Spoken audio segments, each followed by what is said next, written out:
In the world of Demon Slayer, Yoriichi is known as the greatest swordsman alive, giving birth to the sun-breathing technique and the strongest one in the universe.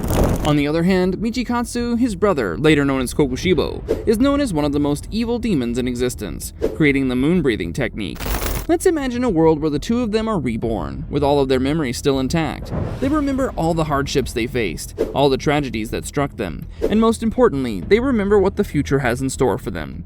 In this video, let's imagine a theoretical world where Yoriichi and Michikatsu are reborn with their memories intact, and explore how this change will impact the entire world of Demon Slayer. How would their childhood change?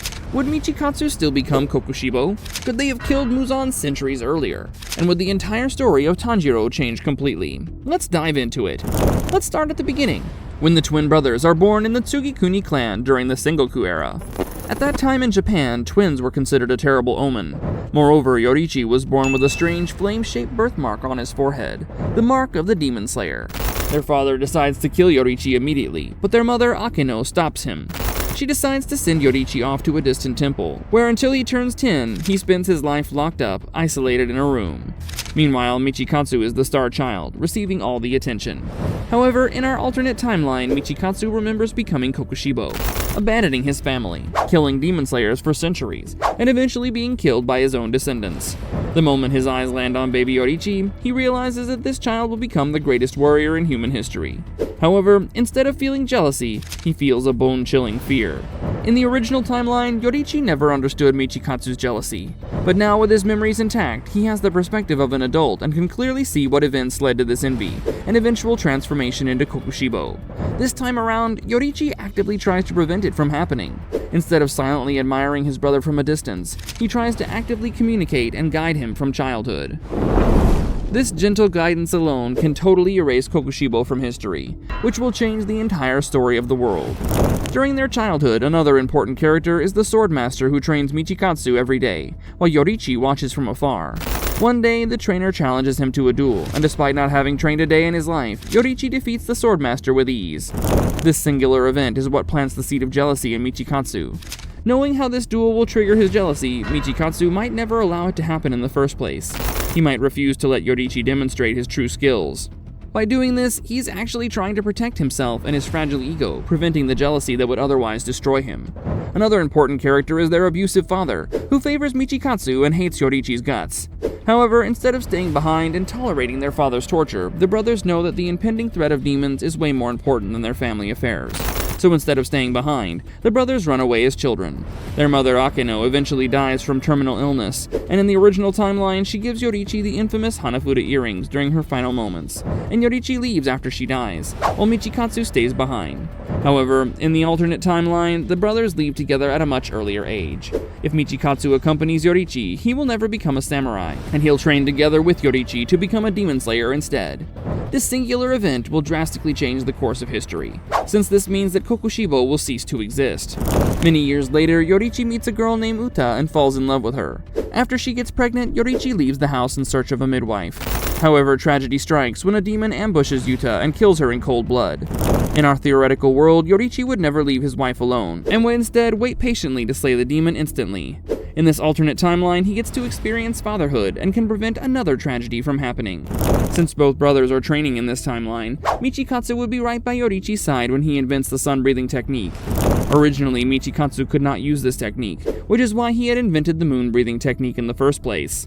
However, now with the training and guidance provided by the inventor himself, Michikatsu also masters this technique, and the two overpowered sun-breathing masters slay the demons away. Let's skip forward a few years to when the legendary battle between Yoriichi and Muzan happens. Muzan narrowly escapes death by splitting himself into thousands of pieces. However, Yoriichi is now aware of this tactic and has been anticipating it.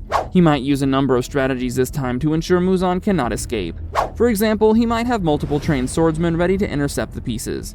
He might trap Muzan in sunlight, or even trap him using a sealing technique. The result of this epic duel is that Muzan dies, which basically means that the iconic story of Tanjiro never happens. In this theoretical world, even though the brothers are close, Michikatsu still carries the guilt of becoming Kokushibo in his past life. He vividly remembers the horrifying things he's done to innocent people, and knows that Muzan is to blame for the atrocities. Therefore, Michikatsu might venture off on a solo mission to redeem himself by getting rid of Muzan. This could create an intense alternate arc, where Michikatsu fights Muzan way before Yoriichi ever encounters him, and if he loses, history might repeat itself, and Kokushibo might be born once again. With Muzan's death, many strong demons would never exist, such as Doma, Akaza, and Gyutaro. The entire hierarchy of the Upper Moons also disappears. If Muzan dies earlier, however, something unexpected might happen. Another demon would definitely try to take his place. For example, a powerful demon like Doma could try to become the new Demon King. This would create an entirely new final villain. Let's talk about the potential theories that involve Tanjiro now in our theoretical world. In the original timeline, Yoriichi meets Sumiyoshi, the ancestor of Tanjiro.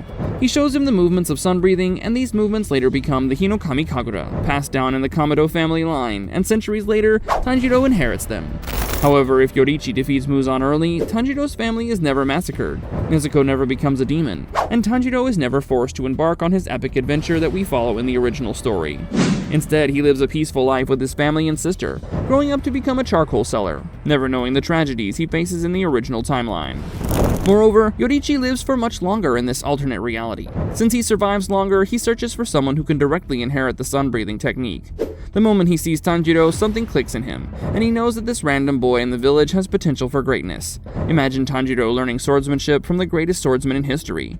By the time Tanjiro faces crazy demons like Rui or Enmu, those battles would be effortless. Another interesting character is Muichiro, who is a direct descendant of Michikatsu. If Michikatsu never becomes Kokushibo, instead of being orphaned, Muichiro might grow up directly under the teachings of the elite sunbreathers, and he would eventually become a sun-breathing prodigy.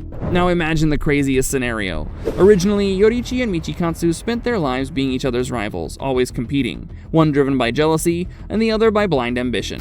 However, this time around, instead of becoming enemies, the brothers become loyal partners. With the power of sun-breathing, they would easily wipe out demons across Japan in a couple of decades. Instead of his crippling jealousy turning him into Kokushibo, Michikatsu actually becomes the first Hashira. In this timeline, he's a great hero, and his fear of living in his brother's shadow disappears. Another interesting theory involves Zenitsu, who learns thunder-breathing, but is able to master the first form only.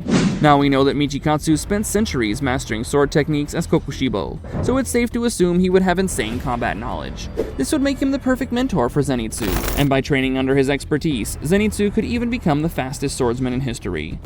Similarly, Inosuke might have a slightly different life with the brothers still alive.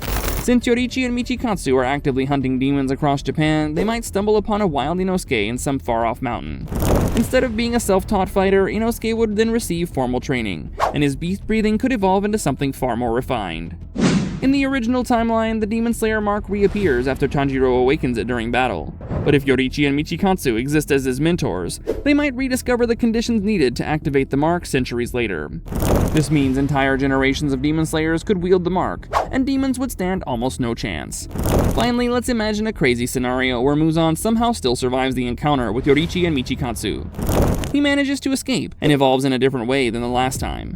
Muzan hides for centuries, gathers strong demons, and waits until the brothers are old and frail. Then he launches a massive demon war. Imagine the final battle featuring Yoriichi, Michikatsu, Tanjiro, Giyu, Zenitsu, and Inosuke, all fighting Muzan together, all channeling their own versions of the sun-breathing technique, all trained by the best fighters in existence. This would create a completely different ending to the series.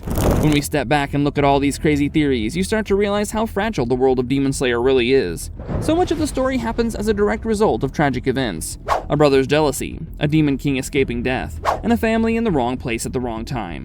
But if Yoriichi and Michikatsu were reborn with the memories of their past lives, the entire timeline would change, and a lot of tragedies would be avoided entirely. If you'd like to know about other crazy theories just like these, make sure to click the link on the screen. Go ahead, click it.